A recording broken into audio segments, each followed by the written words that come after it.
महाभारत में भीम पर हल लेकर क्यों टूट पड़े थे बलराम, जानिए रहस्य। महाभारत कथा के अनुसार युद्ध के 18वें दिन एक ऐसी घटना घटी कि श्री कृष्ण के बड़े भाई बलराम भीम को मारने के लिए अपना हल उठाकर दौड़ पड़े। इसका कारण यह था कि भीम ने दुर्योधन से लड़ते समय युद्ध के कई नियमों को तोड़ा था। इस अन्याय को देखकर बलराम का खून खौल उठा और वे भीम को मारने के लिए आगे बढ़ने लगे।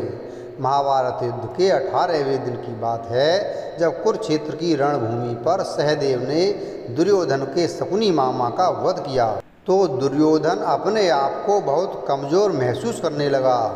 एक एक करके उसने अपने सारे योद्धाओं को खो दिया था, लेकिन शकुनी के मरने के बाद दुर्योधन से जैसे बुद्धि बल भी छिन गया, क्योंकि दुर्योधन शकुनी की बुद्धि से चला करता था। अब कौरव सेना में कृपाचार्य, अश्वत्थामा, कृतवर्मा और दुर्योधन के अतिरिक्त कोई विशेष योद्धा नहीं बचा था। ऐसे में हार के डर से दुर्योधन अपनी जान बचाने के लिए सरोवर में छिप गया था, लेकिन अंत में भीम ने दुर्योधन को मारकर अपनी प्रतिज्ञा पूरी कर ली। लेकिन दुर्योधन को मारे जाने पर श्री कृष्ण के बड़े भाई बलराम बहुत क्रोधित हो गए थे। दुर्योधन बुरी तरह घायल हो चुका था और थकान से उसकी अंग अंग में पीड़ा हो रही थी। उसे अपने प्राणों की रक्षा का कोई उपाय नहीं सूझ रहा था, इसलिए उसने एक उपाय खोज निकाला। वह दूर जंगल में जाकर एक सरोवर में छिप गया। दुर्योधन को पानी बांध लेने की विधि आती थी, इसलिए उसने सरोवर के जल को शांत कर दिया, जिससे किसी को उसमें किसी के छिपे होने का आभास तक नहीं हुआ। लेकिन दुर्योधन के सरोवर में छिप जाने की बात कृतवर्मा, अश्वत्थामा और कृपाचार्य को पता थी। उन्होंने दुर्योधन को बाहर आकर युद्ध करने के लिए कहा, लेकिन दुर्योधन ने थके होने का बहाना बना लिया। दुर्योधन के सरोवर में छुपे होने की बात सरोवर के पास पानी पीने की इच्छा से आए कुछ शिकारियों को पता चल गया कि दुर्योधन सरोवर में छुपा हुआ है। उन शिकारियों ने धन के लालच में यह रहस्य पांडवों के शिविर में जाकर युधिष्ठिर को बता दिया। श्री कृष्ण के कहने पर युधिष्ठिर सहित सभी पांडव भाई सरोवर के तट पर पहुँचे। श्री कृष्ण का संकेत पाकर युधिष्ठिर ने हंसते हुए दुर्योधन से कहा, प्रजानाथ सुयोधन, तुमने किस लिए पानी में यह अनुष्ठान आरंभ किया है? संपूर्ण क्षत्रियों तथा अपने कुल का संहार कराकर आज अपनी जान बचाने की इच्छा से तुम तालाब में छिपे बैठे हो। उठो और हम लोगों के साथ युद्ध करो। युधिष्ठिर की इसी तरह की और भी जली कटी बातें सुनकर दुर्योधन मौन नहीं रह सका। दुर्योधन ने जल में स्थित रहते हुए ही उत्तर दिया, मैं प्राणों के भय से भागकर नहीं आया हूँ। मेरे पास न तो रथ है न धनुष बाण। मेरी सेना नष्ट हो चुकी है और मेरे अंगरक्षक भी मारे जा चुके हैं। मैं अकेला ही रह गया हूँ और थक गया हूँ। विश्राम की इच्छा से यहाँ चला आया हूँ।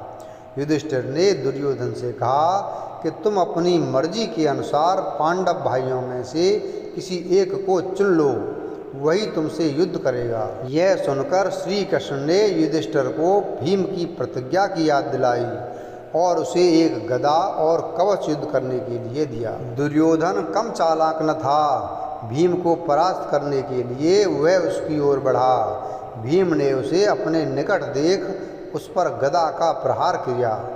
दुर्योधन बड़ी फुर्ती से पीछे हट गया। दोनों के बीच युद्ध होने लगा।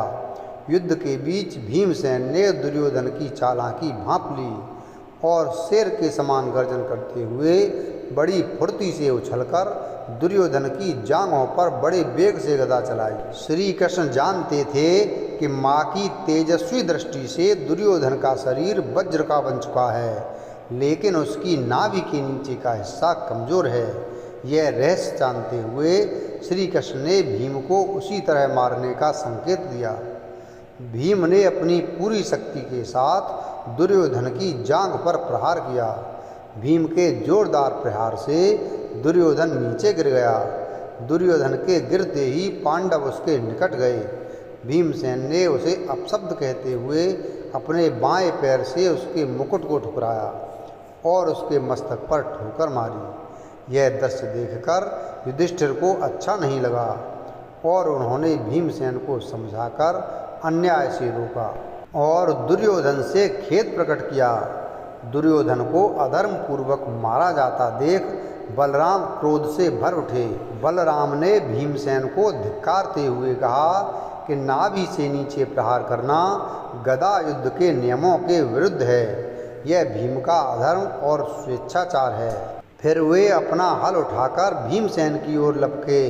बड़े बलपूर्वक श्री कृष्ण ने उन्हें रोका और कौरवों के अधर्म आचरण का उदाहरण देते हुए कहा कि पापी और अधर्मी मनुष्य के लिए कई बार नियमों को तोड़ना पड़ता है, परंतु बलराम का समाधान नहीं हुआ और वे रोष में भरे रथ पर सवार होकर द्वारका चले गए।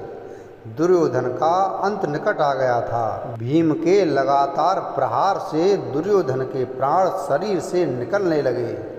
दुर्योधन मरते मरते कह गया, मैं अपने सेवकों के सहित स्वर्गलोक जाऊंगा, लेकिन तुम सभी पांडव भाई आत्मग्लानि से भरकर अपने मनोरथ को त्याग कर शोचनीय जीवन बिताओगे। दुर्योधन के अंत के साथ ही भीम की प्रतिज्ञा पूरी हो गई।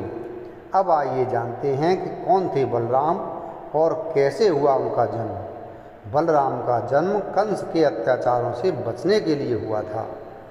कंस ने अपनी बहन देवकी के गर्भ से पैदा होने वाले 8वें पुत्र को मारने की भविष्यवाणी सुनी थी। इसलिए उसने देवकी को कारागार में कैद कर दिया और उसके 6 पुत्रों को मार डाला।